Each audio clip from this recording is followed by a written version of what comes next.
Leaven, in this abstract way that I'm going to talk about it, is an unseen, permeating influence. So in the Bible, leaven is morally neutral. It can be evil and corrupting and wicked, or Jesus himself compares the kingdom of heaven to leaven. Yeah, he was rapping, right? But he compares the kingdom of heaven to leaven. So leaven in and of itself is not a bad thing. And in one particular way, from Matthew 16, if you were to read verses 1 through 12. In verses 1 through 4, the Sadducees and Pharisees come to Jesus wanting a sign from heaven that was very specific. They had already seen him perform signs and miracles. Now they're asking for something specific because they're trying to test him. And they're trying to cause him to do something. This was called an honor contest in that time period, where two people would come up, it's like playing the dozens. But the Pharisees would come to Jesus and try to test him and ask him some question he couldn't answer. And you see that over and over in the Gospels. And Jesus always answered them with their own behavior. So the Pharisees and Sadducees have come to Jesus in verses 1 through 4, asking for a sign from heaven. A sign from heaven would be like manna from heaven.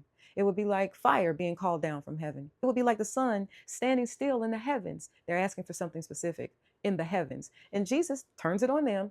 You all already know how to look at the signs in the heaven and interpret them correctly. But you can't even see the sign of the time that I'm standing right here, is what he's saying. You can't even read the sign of the time that the kingdom of heaven has come. And it's in you. I'm here. You can't even see that. And in the very next verse, when he and the disciples leave this honor contest, they go to the other side. It says the disciples forgot the bread.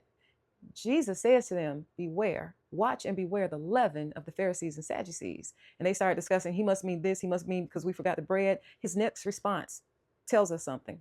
He says, "O ye of little faith, do you not remember when I fed the 5,000, when I fed the 4,000? And then they realized what he was talking about. But for us, for them, it's the same thing. It's the same thing that the Pharisees and Sadducees were doing. Like, I'm right here and you're not seeing me correctly. I'm right here.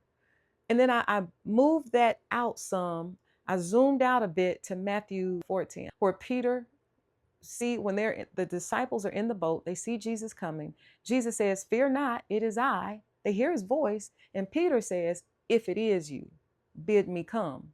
Doesn't that kind of sound like the Pharisees and Sadducees asking for a sign in order to believe? I'm not saying Peter is a Pharisee. Don't mishear me. I'm not saying we should judge Peter harshly. In fact, I think a lot of us are more like Peter than not. So it's no judgment in this. In general, Jesus was warning them, don't act like this. Don't let this unbelief seep in and creep in and impact how you see me. Not noticing that I am here with you, not seeing me accurately.